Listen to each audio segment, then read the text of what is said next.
Welcome to the Fly Culture Podcast. Here's your host, Pete Tigers. Welcome back, everyone, to the Fly Culture Podcast. In this episode, I catch up with Mark Paterson to learn about his fishing career, the state of fishing, and his new venture, Nordic Tackle Supplies. There is plenty of ground to cover, so I think we better get going. Mark, great to have you along on the podcast. How are you doing? Great to be here. Thank you. Thanks for the invite. You're absolutely welcome. And we're sort of sitting here now. I've put the rods away, and of course we're going to talk about rods at some stage, but I put the rods away now, certainly from a salmon perspective. But how's your season been? You mean for catches, or do you mean my overall season? Either or, actually. I think everybody will find this has been a tough year. It's been a really tough year. And that's not just in the UK, that goes throughout. You know, Norway, Ireland, lots of places have really suffered. Has it been a great year? Absolutely. I've had some really special occasions. And that to me is more what my fishing trip is about. Spending time with really nice guys in really nice locations. So yeah, we've had a few early this year. I had a good friend who we tried to arrange for years to have him here. Long Negwin, he's beautiful classic fly tire, probably around as one of the best, and there's a lot of great fly tires. But he's very, very special, and so we had him up, and we had him at Balmoral, and fishing one of my further down in the middle of the River Dee here, for a few days, and he just loved it. And we did a lot of the historical things, so we went to Mar Lodge. And he had Mar Lodge flies, and we did Glentanner and all, Balmoral. So, and he was so blown away, he was desperate to be back. So we had him back in the beginning of September there. And we spent a few days at Balmoral, where I frequent quite a lot. I'm very lucky to have that. And David's a very good friend of mine.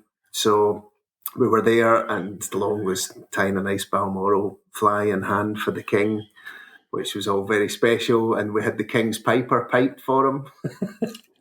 So he was quite in awe of everything that was happening there. So things like that are what make my fishing. It's, fish are lovely, and we all want to try and get them. That's important. But there's the whole package that goes for me that makes it special.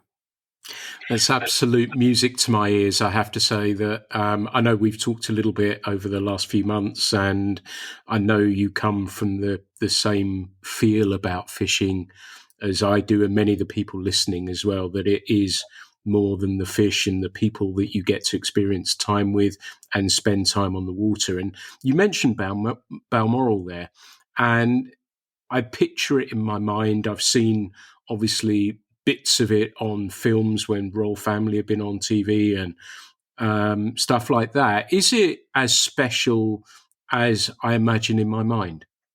It's more special than you can ever imagine. Again, if people are going to try and target big fish, trophy hunting, expecting, beautiful, clean springers, which you will get there at certain points, but, we're high up in the river system. So it's not about that. What you've got there, again, it relates back to the rods, having a lovely feeling rod in your hand. You'll be fishing anything there, depending on water levels, from a 10-foot single hand rod, switch rod, right through to a 14-foot rod, because the pools are so varied. And it's the River Dee changes dramatically from top to bottom. So when you're up there, it's really rugged. So you might have small gorges and little pots that you're fishing into, to really quite wide open, slow pools. It's so diverse in what you're fishing, and you're traveling quite a long distance between where you want to be in the pools. And you're in a Caledonian pine forest, which there isn't that many left in Scotland that are, true Caledonian pines.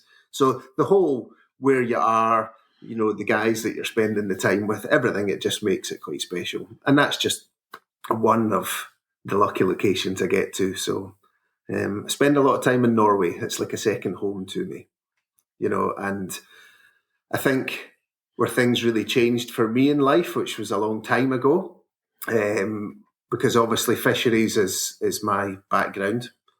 I started as an electrician when I left school, and I'm not going to say I hated it, but it wasn't for me. So very quickly I'd changed and I went and studied aquaculture and fisheries management.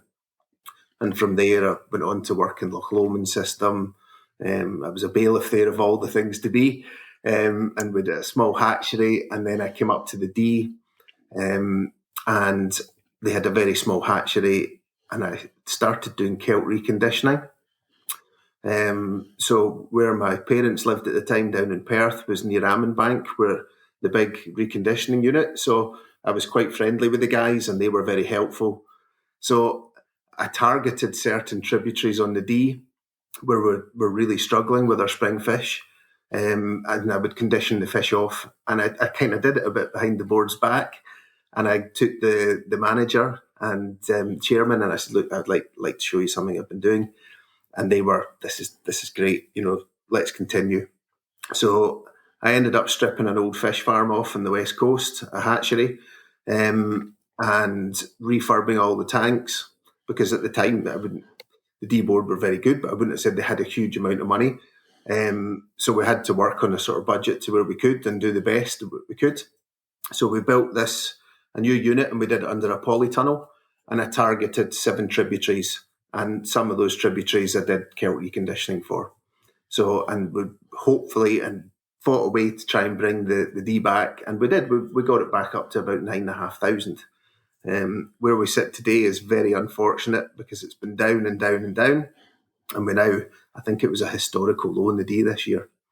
So that puts a lot of pressure on the fishery, and it puts a lot of pressure on people. Well, do they want to spend the money? And it's really important because the whole fishing economy is massive for the whole of the UK, especially in Scotland.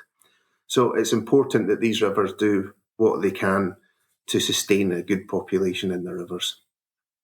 Nicely put. And it seems to me as though you have your finger on the pulse of the D and the tributaries. And you started, and we touched on it being a poor season. And you said, from the other people that you've been speaking to in other countries as well, that it's been a poor one. We understand that the slope is downward, but do you think this year is just a poor year within that downward cycle for a multitude of different reasons? Salmon are very resilient. We've been here before historically, that if you look back in papers from 1900 where they were concerned of fish numbers, these things will tend to bounce back. I think there is environmental issues that are going on. I think there is things that most fishery boards can be doing.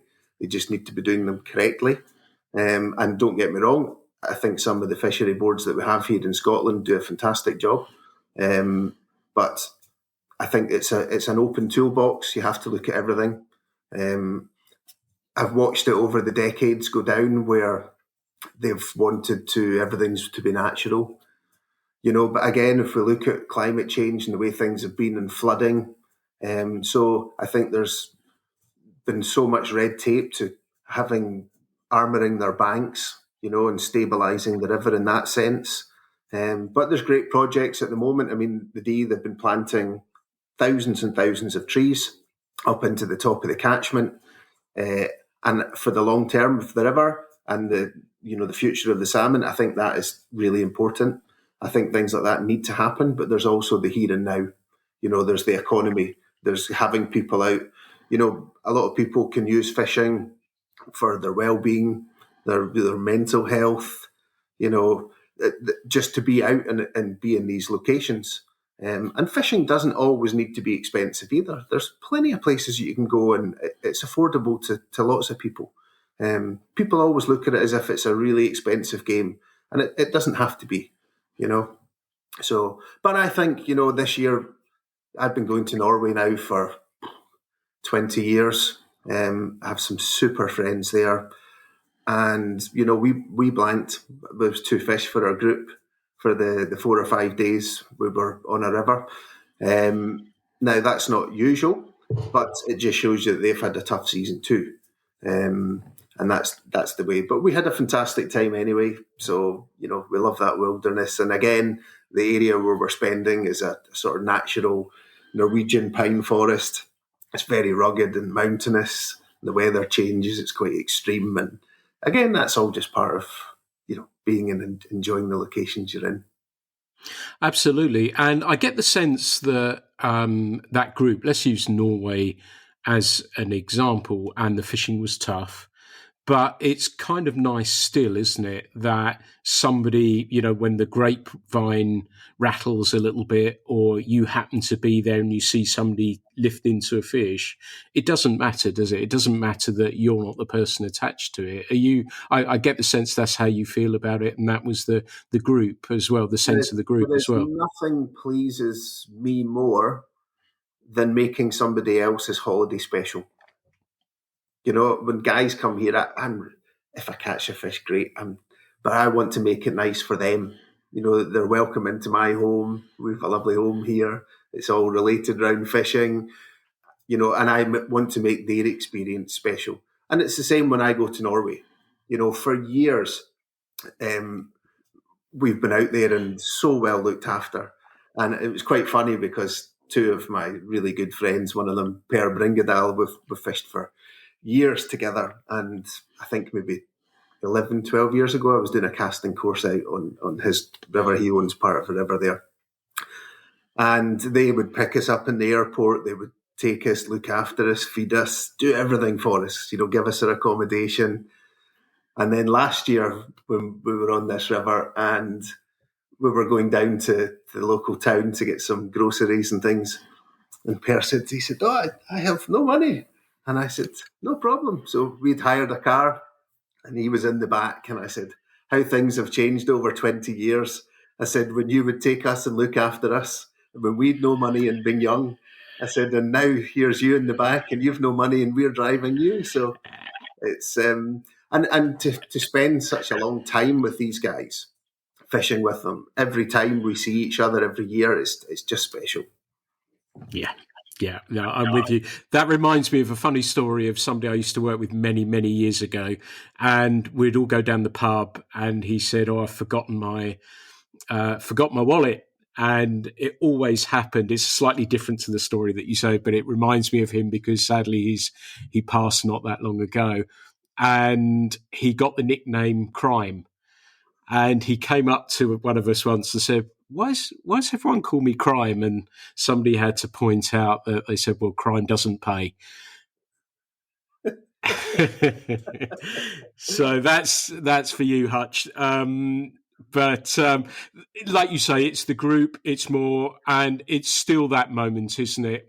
And I say on here many, many times, the moment that line comes to life, you never give up the faith, you never give up the hope. And yes, it doesn't matter at the end of it. And, recently I was fishing over in Wales and I never, my waders were leaking, everything else that went with it, but I didn't care and I still kept the faith. And for that moment, isn't it, when you have that connection, I say this many times, but it is, how would you describe that to somebody who's never experienced that moment of a salmon grabbing your fly? Yeah, I think you have to experience it, and that's where it's tough at the moment when things are down, but things will pick up. And with young kids, it's great. There's lots of groups here where they'll do youngsters, taking them out on trout ponds and things. And I've ran, young youth courses here with some of the guys that have worked for me.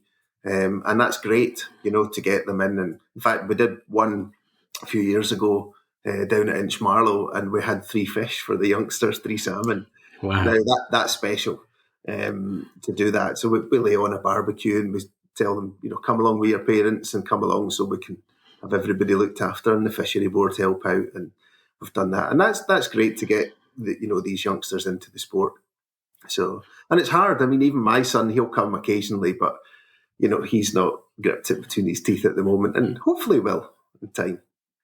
So yeah, fingers crossed, isn't it? That I always felt that with my daughter, I didn't want to force it on her because it was inevitable, and then they sort of drift in and out of interest, and sometimes they come back strong as well, which I'm still keeping my fingers crossed that she will. But you talk about youngsters and introducing youngsters. What does the state of fishing look to you right now? Is it in a good place? At the moment, it's tough. I'm always the optimist, and I think every salmon angler is an optimist. If we weren't, we wouldn't step out in the river. If we said we're guaranteed not to fish, we wouldn't step. I fish from the 1st of February, and of course your chances are very slim. I used to have belogie for more than 10 years, about 14 years. And for the first 10 years, we always had opening day fish. In the last 4 that we had it, we'd none. And we kind of dropped out from that very early and tried to move a little later in the season. But they were special having these opening day fish. One of us would always have one, and I think we'd up to 4 one day. And getting them on the 1st of February, that's something you remember. You don't get too many of them. So that's nice. But I think going to where you're saying, I think taking youngsters to trout fisheries, any of these sort of lakes that they can be on, just giving them a good experience and not choose wisely on your days. When my son used to come with me a lot when he was younger, and if it would rain or I could see him getting bored, and he would say, and I said, right, okay, that's it, we go. Just let them step by step, and hopefully a lot more will get into the sport.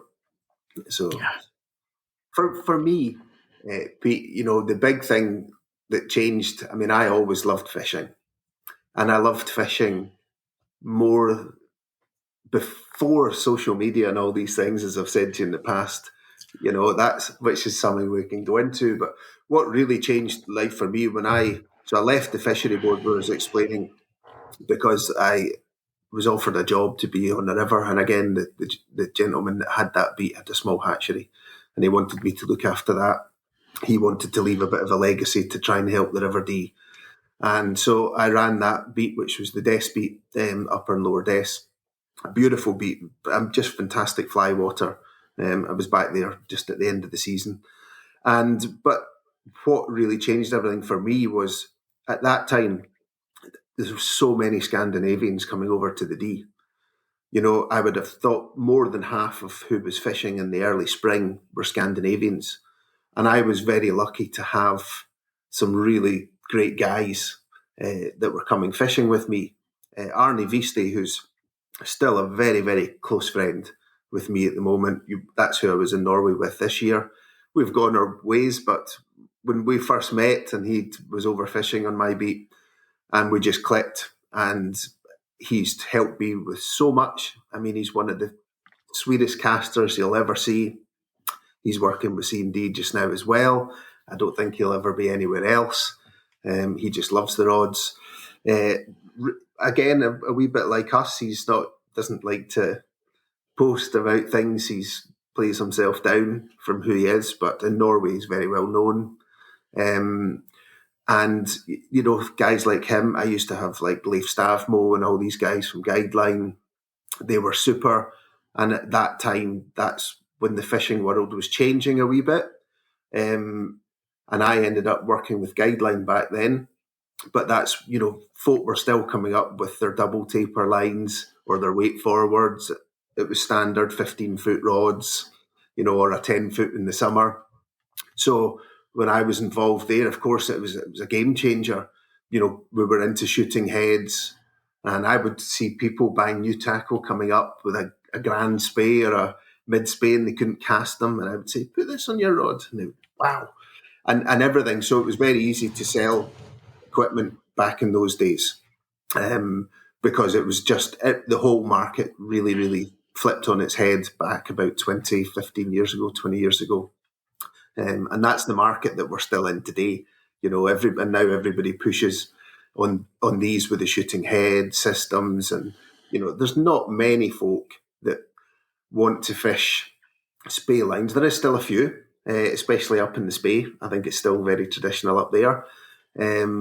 I think integrated lines are coming back into play. People, things have got a bit complicated when it comes to lines for people, the standard fishermen. And it's where I really love next cast.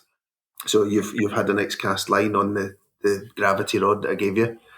They're very, very stable. The materials that are used are fantastic.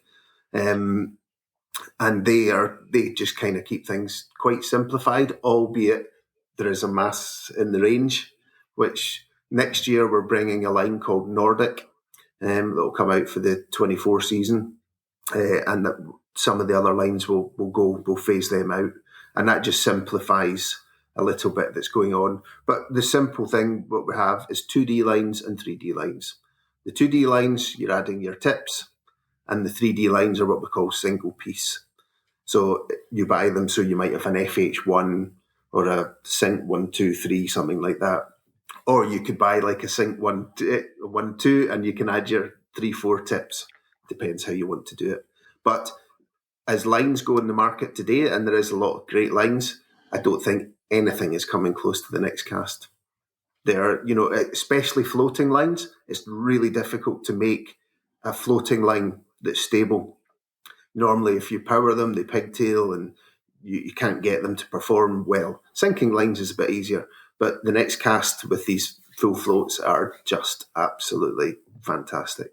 We'll come on to that very, very shortly. And what you were saying about Scandinavians coming over to fish and the impact they had, be that from tackle, do you think that was partly as a result of the rivers that they fish, and also this massive leap that we've seen in, like you say, that people coming up with a 15-foot rod, a double taper line or a full sinking line, and now that fishing has become more, there's not so many fish to go at, basically. Yeah. Do you think those items of tackle have been designed with that in mind, to give the angler a little bit more of an edge as well, and to cover water slightly more efficiently than they may have done in the past?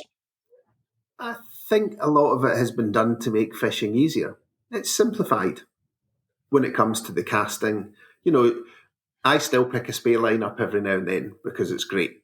It's great for you, for your timing, to put everything in perspective. All the rivers I'm fishing in Norway, the bulk of them are really big rivers. Some of the biggest I've fished in Vefsna, which is like at least twice the size of the Tay, if not bigger.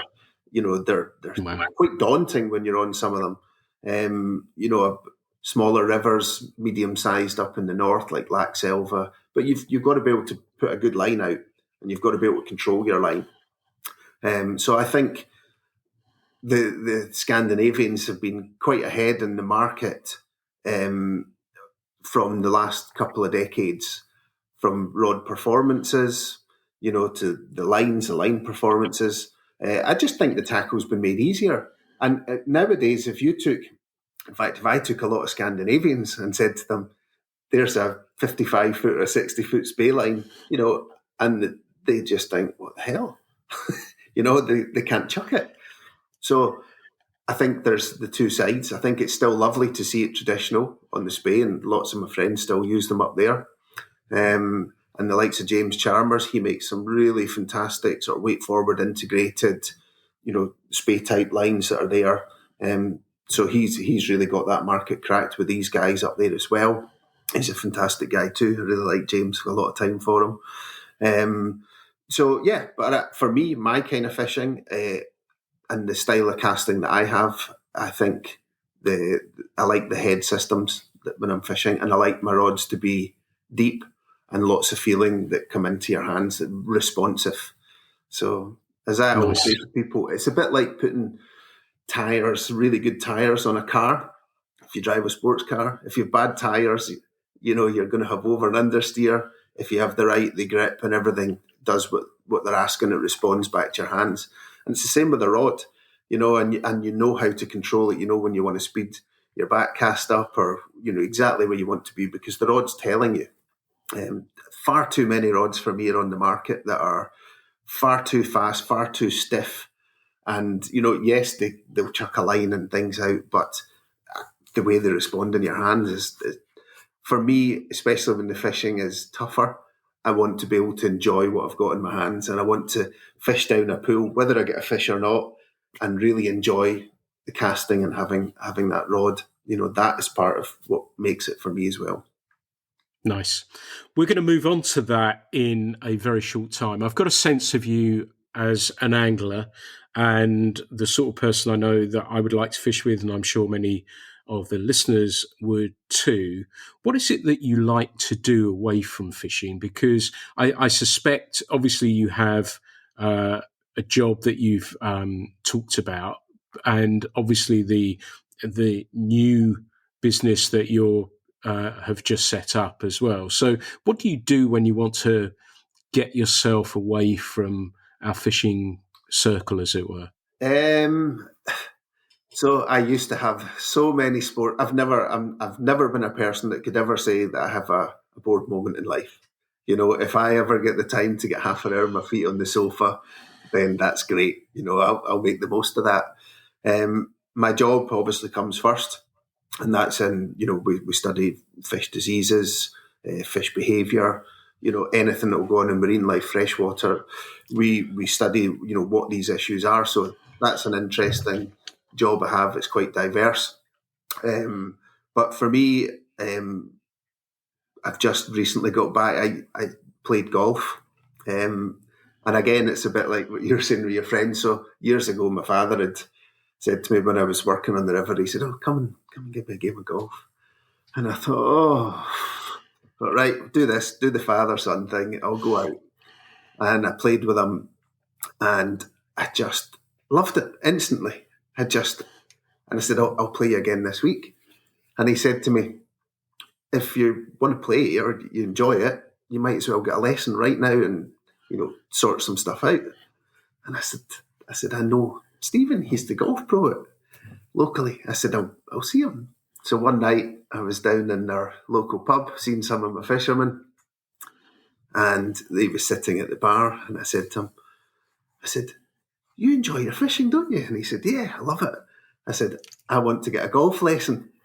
I said, so how about you give me a golf lesson and I'll give you an evening's fishing? And he said, oh, brilliant. So he phoned me the next day and I said, how you doing, Stephen? Great. He said, when do you want your golf lesson? I said, whenever it suits. I said, when do you want your fishing? He said, as soon as possible. I said, well, come up tonight.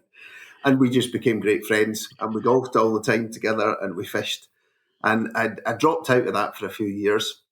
But I've just recently got back into it and I'm loving it again.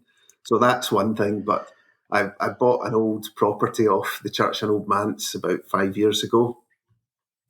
And they had lots of people. The building itself's beautiful, but I think lots of folk came in and thought, I ain't touching that. And of course, silly old me said, yeah, I can do that. 5 years later, standing in a cold shiver, throwing £10 notes, and I'm still throwing money at it. So a lot of my time has been done, doing this house up, which is there. As life does with lots of people, it threw us a curveball not long after we bought it, and my wife was diagnosed with MS. So she's amazing. She deals with that every day. She's just incredible. But obviously that changes things for me. So when I used to be able to run away willy-nilly and, you know, book fishing trips here, there, and now I just have to be a bit more organised, and her family and all her friends are great for helping out. So they know I need these things in my life. So everybody chips in and helps, which is good. So yeah, my time is spent doing up a house, looking after her, and occasionally getting out the golf course. The rest of it, it's all fishing. Brilliant. It sounds like my worst nightmare, DIY and golf, I have to say. So there we go with that. But best wishes with your wife as well. And I hope, and a podcast I did recently where I was trying to get people to say everyone's having to deal with things, and this is the perfect case of it. And how fishing helps in these situations as well. But look out for people and think about people as well, which I'm sure many people do as well. But something else I wanted to ask you about was that I put together, it's on Spotify, it's the Fly Culture something or other, I can't even remember what I called it now. And it's a mix of music that is for people to, if they're going fishing, if they're going on a road trip or whatever, it's a background. And it's a real eclectic mix of music. And I thought it might be fun now for guests. We've had some of our guests who are musicians and their music features on there. But I wondered if you'd like to choose if you had to choose a track for the soundtrack for a trip to the D or perhaps Norway, what would be that track that I can add to the list? Oh, Black Keys, Gold on the Ceiling. I got to be honest and say I don't know that one, so I'm going to have a listen to it. I'm writing it down. That's good. How would you describe it? It's a bit of rock and roll, and that just because I love it, because normally when we're going to Norway, Norwegians are more into rock and roll than they are like pop and stuff that they have here. And that's one song that keeps popping up when we are on special occasions. So, yep, it's a definite one for fishing.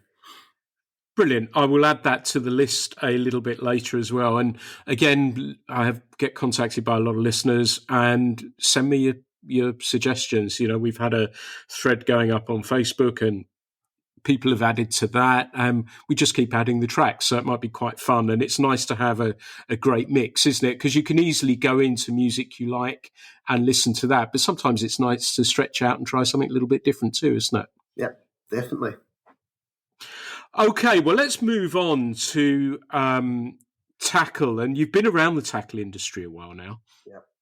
And you've set up Nordic Tackle Supplies. You've talked a little bit and you've touched on the lines and you've very, very briefly touched on the rods. Yeah. You've got some waders as well. How did this all come about, though? Again, through Norwegian friends, they've approached me, or people have been looking for somebody to deal with these here. So they contacted me. I'm never one for contacting people. I get it quite a lot myself. If people contact me, they want to be in this. Have you tried the rods? Have you, or you just want to be it because it's a status to do something, or are you doing it because you genuinely love the tackle? And I have one good friend, we've known each other a long time, Brian Lyle down at Dryborough on the Tweed, and he helps me a lot with this stuff, but he buys all his equipment. And his point with that, which I really like, is, if he is letting folk on the beat try them, and he's saying, no, I buy it because I love this. I think there's too much of this. You get this all for free, and you're going to promote that because you're getting it for free. So I think having guys like that have a passion and really love the equipment, that's the people I want. And I think the whole team thing is probably starting to get old hat. I like guys that represent that just because they really love the equipment. That's important to me. So like I do, it's only a second. It's a small business I have. I'm not trying to be pushy with it. I just want to sell equipment that I think is absolutely perfect for, my style of fishing, my kind of fishing. And again, with the C&D rods, we have rods for all different rivers, for beautiful trout rods to the switch rods for the small rivers, the highland rivers, right through to extremely powerful rods, because what they've dealt with over the years is competition and casting. And, now we have who's back with C&D now. We've got Tom Eric Visa back. Simmons, very much, he's the guy that's running it for the owner Gorm and Naboo, who's behind it all. And Naboo was, some people say, oh, who's Naboo? Well, Naboo was actually in competitions all these years, and he was designing Daiwa's rods going back 30 years ago. So there's a big name behind everything. And people are just starting to notice C&D in the UK now. It's not been here, but if you see it in Norway, it's a craze. There's very few companies that they want to have their tackle. So Guidelines still do well over there, which they do here. But C&D, everybody is desperate to get their hands on the C&D rods. And I know of people who have actually paid more to get their hands on a rod secondhand than their retail, because they're limited on how many are going to be there. And last year and this year, we've completely sold out of rods.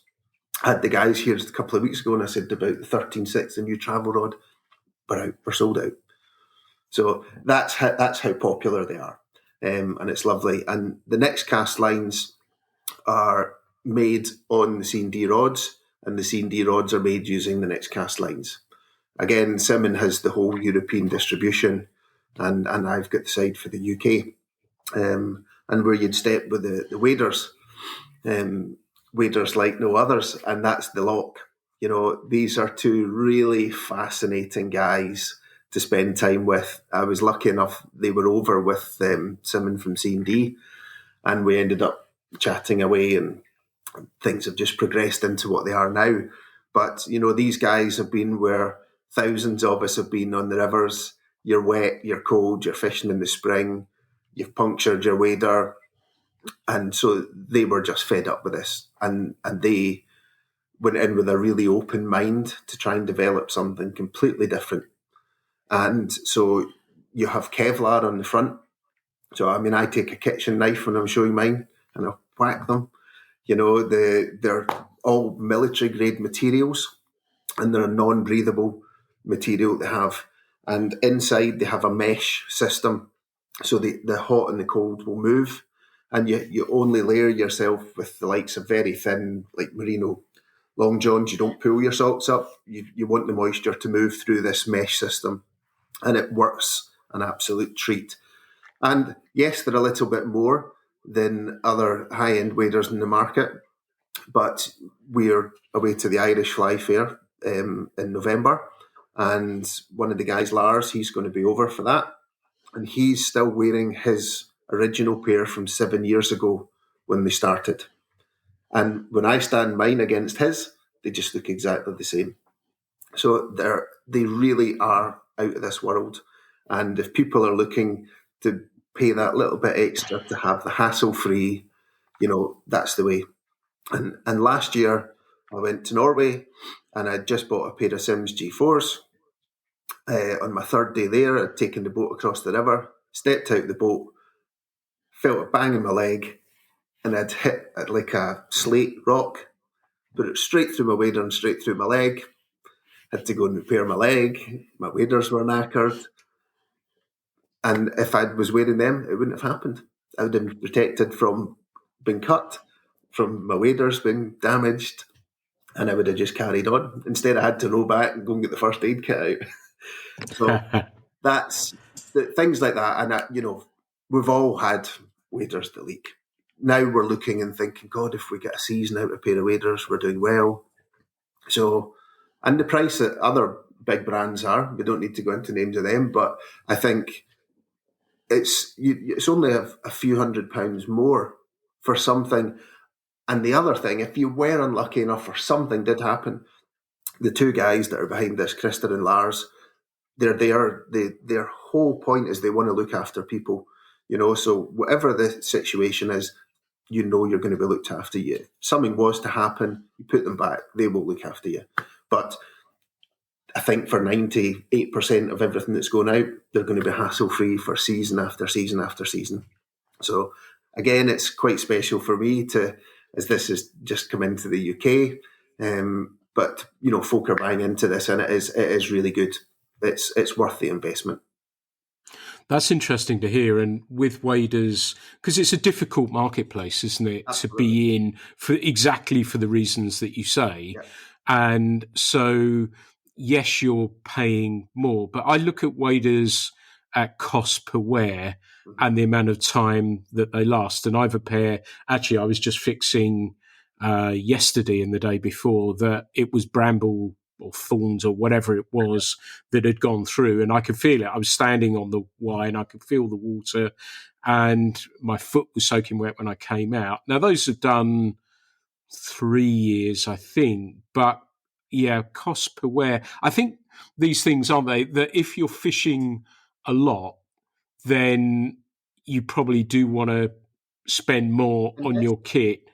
And then you're going to get value out of it. I think you've got to look at these things at long term. And if it's got the backup, then you're probably in good shape. I sadly won't be at the Irish Fly Fair, but I look forward to watching you stab waders for people. I'm sure that, and that's a wonderful advert as well for the product itself, isn't it? The guys have just on the point of where you have there, I think somewhere on YouTube, I could get and send it, there is a clip where it's a guy and he walks through brambles, like a whole bush of brambles, and he kicks them out the way, putting them with his leg, and just steps into the river and starts fishing.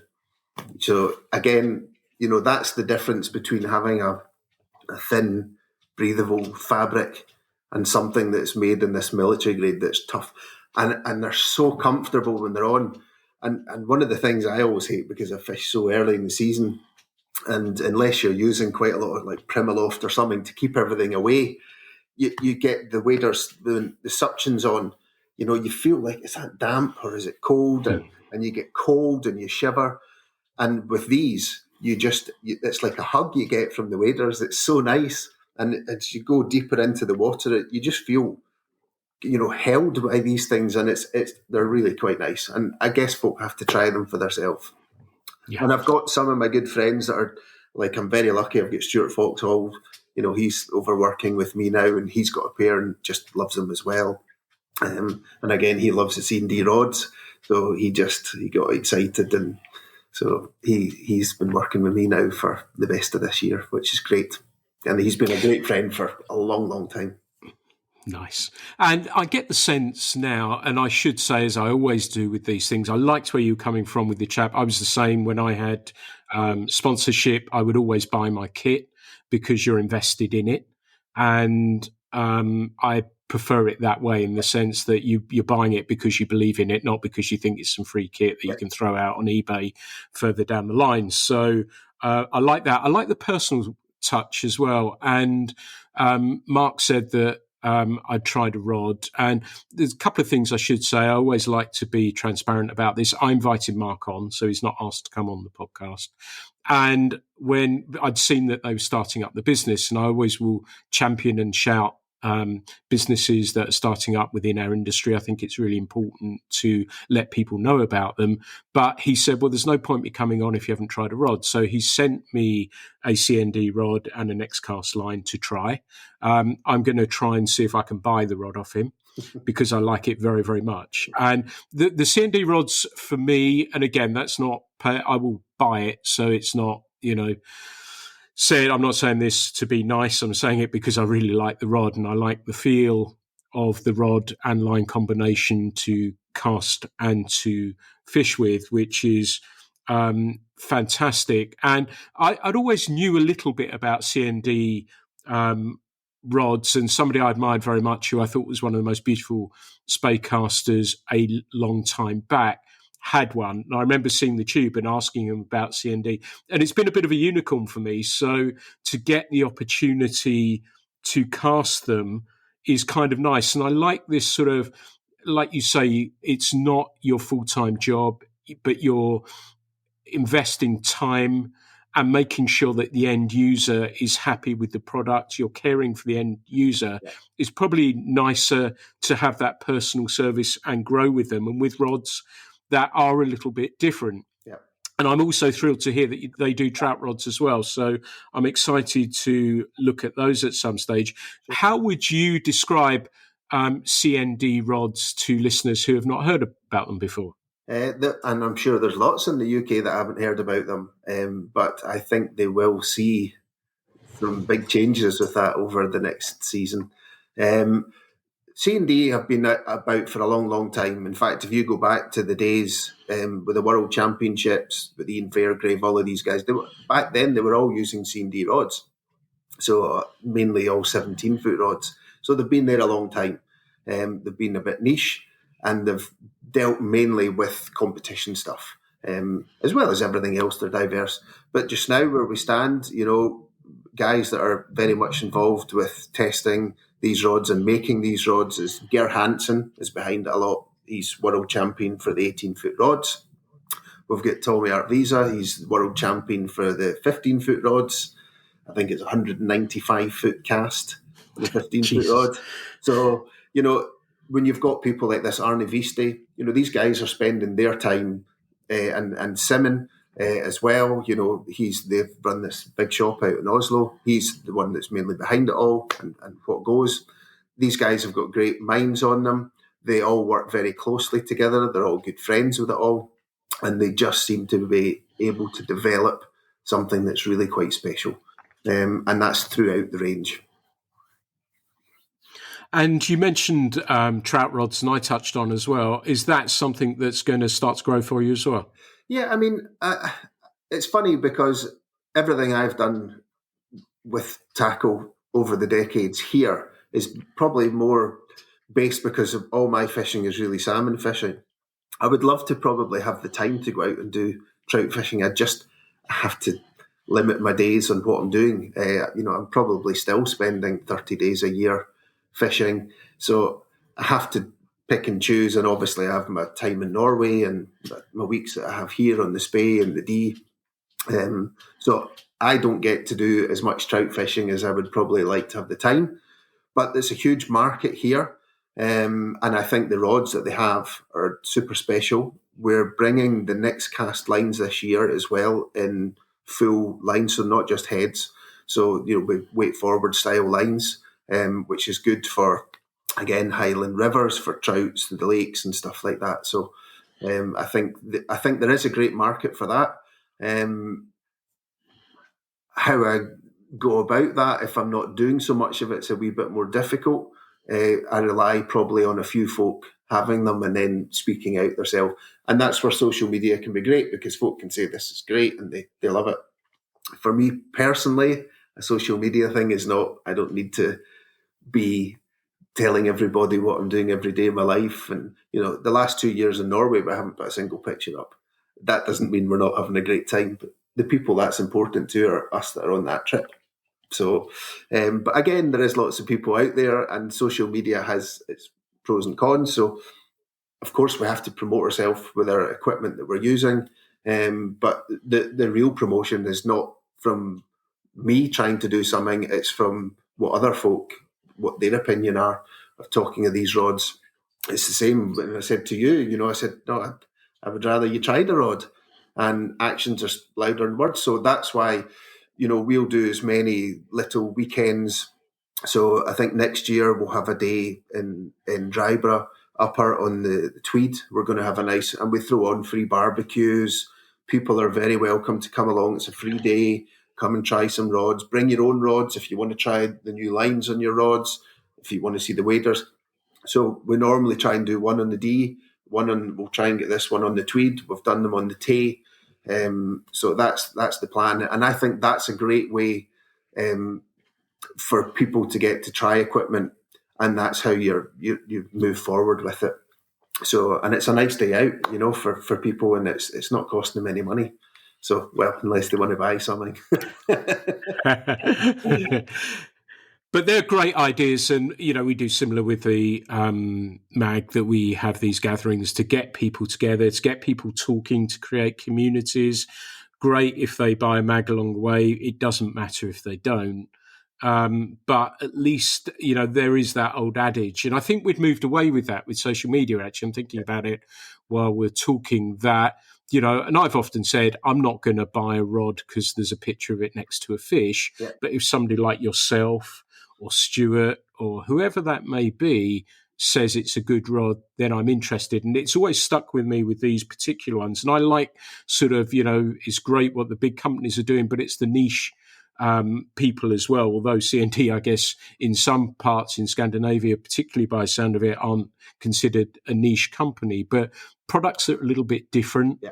They're being marketed a little bit more differently, the way that they're connecting people, I kind of really, really like. And I like that it's something a little bit different. And I put a post, and I'm like you, I'll only write something. I don't get fear or anxious if I'm not posting something. I'll write something if I've got something to say, and it's an outlet for me because, and for me, because I won't write in my own magazine, because I don't want people to think I've got some colossal ego or I haven't got enough articles to go round. So I like to write something. But today it was interesting that I went out yesterday with my friend Perry and we fished an old bamboo rod, an old hardy bamboo rod. We fished a really early hardy 50-year-old graphite rod. Mm-hmm. And then we fished a 10-year-old Winston rod.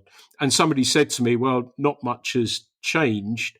They're still good rods. I said, absolutely. But the important thing for me, I said, I think they're probably stronger and they're lighter. But the most important thing for me is feel. Yeah. And I said, I didn't name it by name, but now listeners will know. And that I said there's a salmon rod I'm using at the moment that has it by the bucket load, and it's the CND rod, and it's the feedback that you get from these things when you're using them that you suddenly. And, my strength is a single-handed rod. I can cast okay with a double-hander. But you immediately pick something up and you think, actually, this is really, really nice. And that combination very smartly of the fly line, I often have said from the very beginning, if a company has a rod and it has a fly line, use those. Because they've been, and you've said that, they've been used together. So it's a great combination. I love the feel coming onto the lines. You've talked about those and the changes. Certainly the feel of the line as well, incredibly slick. Doesn't feel like a line I've felt like that before. No, the plastics that are involved in that are, you pointed out there, as soon as you touch it in your hand, you think, oh, this is different. And it's supple, but it's got enough stiffness that it obviously makes the line flow. So, and it's just very, very stable. And I think when, I laughed because obviously I'd sent you the rod, and a few days after you sent me a text, and I think it said something like, whoa, silky smooth, really responsive. I think I want to buy this from you. So that was nice. Yeah, absolutely. And it's a great way of doing business. It's how things used to be done. And I think these things, and again, we'll touch on the social media side of it a little bit, that we'd lost that side of it. It was like almost a free for all. And I've described it as the Wild West in the past, and people not really knowing how to operate in that area. Now, I think, and I've always hoped that we'd swing back to personal service. Yeah. And dealing with the people, knowing who the end user is and being able to deal with them, I think makes a hell of a difference, rather than, I'm not, like I said, I see pictures and that's great, but it's not going to impact me buying something. If you post something and that looks interesting, I want to talk to the person direct or hear from the person direct. I think that's a much better place and a much better way to engage with the end user.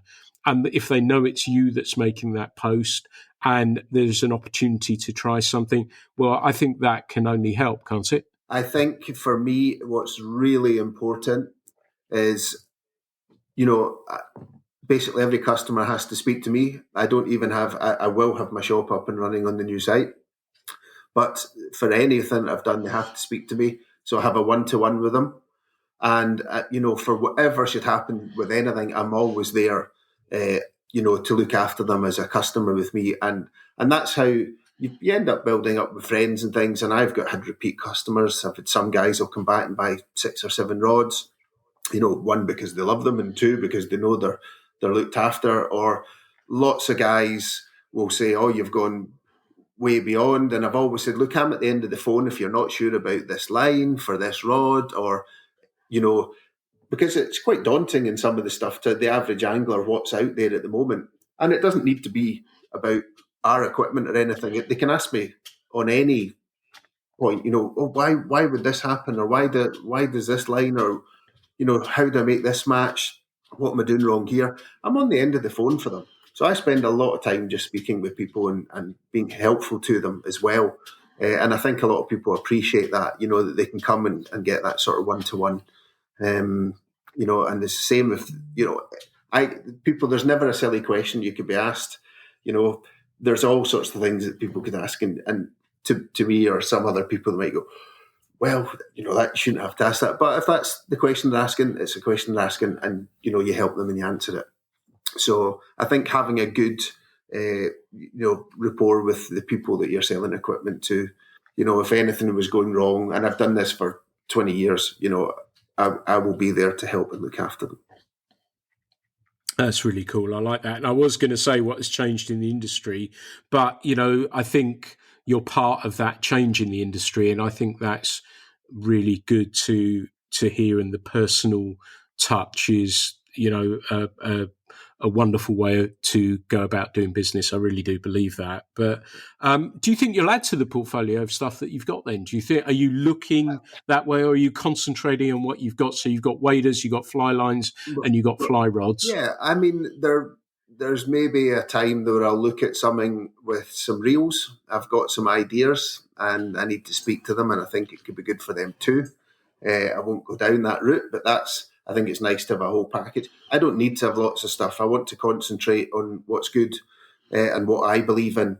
I don't need to have an array of stuff there. I'm not trying to be a big shop, but it's a little bit different, And as I said, it's a sideline thing that I do because it's a passion.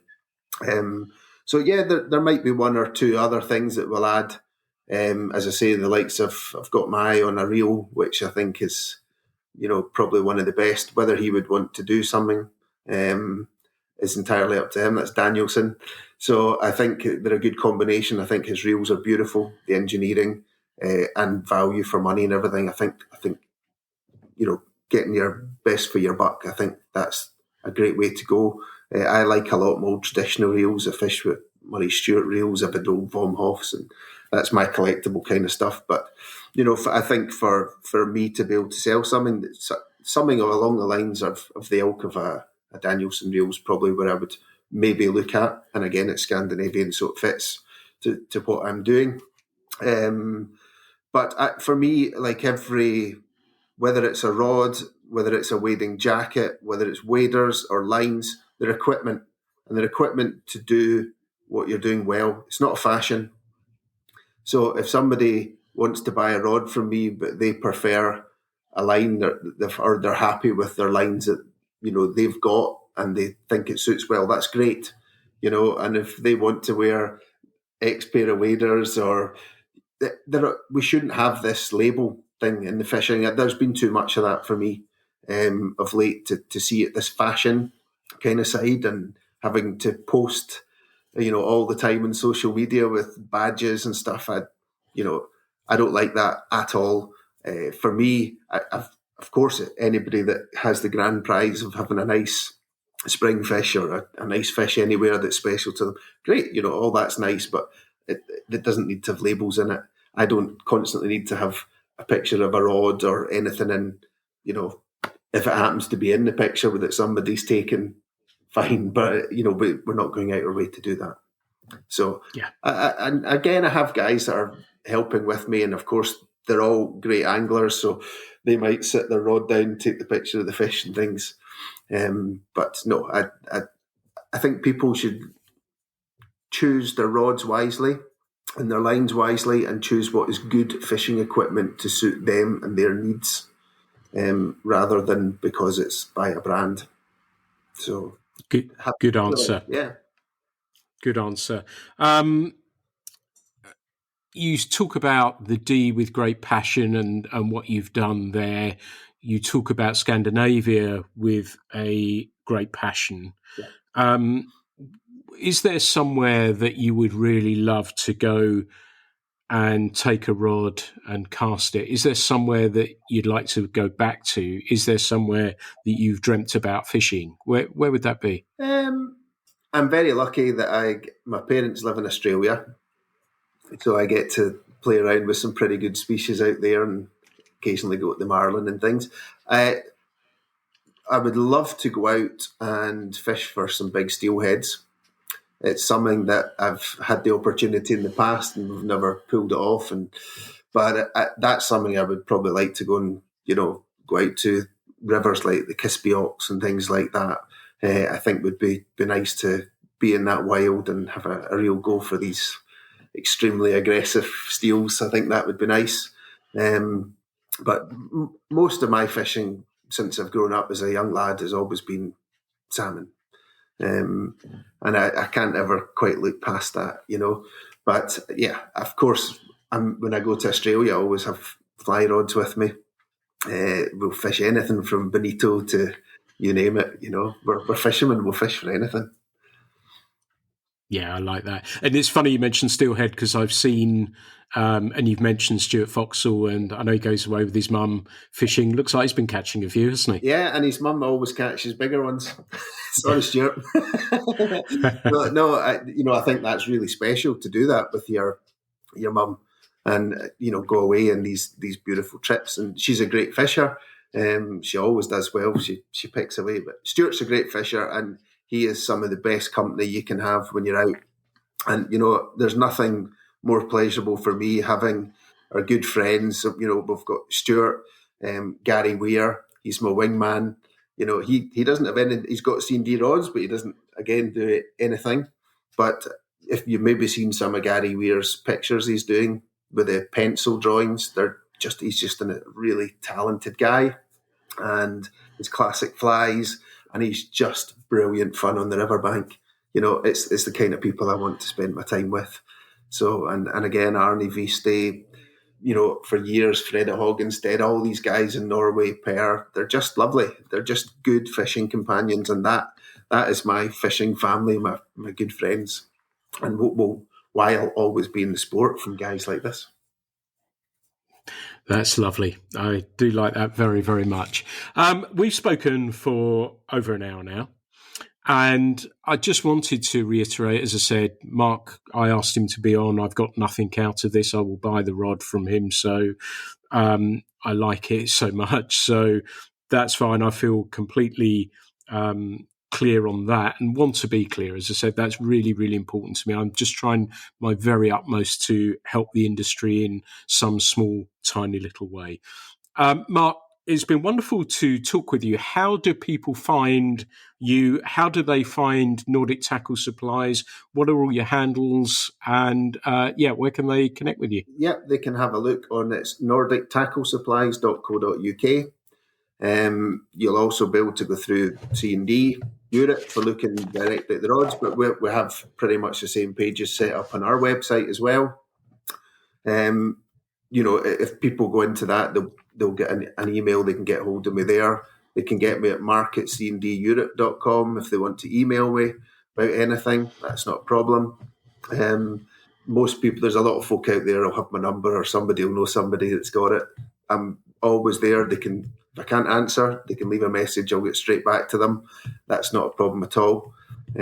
So we're here to help. And, as I say, we're going to the Irish Fly Fair for folk. It's a great fair. I've been at them for years. So if anybody's loose that weekend, if it's on the 18th and 19th, it's in Northern Ireland.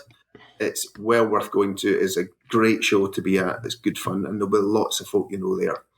So we'll all be there in force. We've got Tommy Artvisa over, we've got Simmons over, we've Lars from Loch Waders.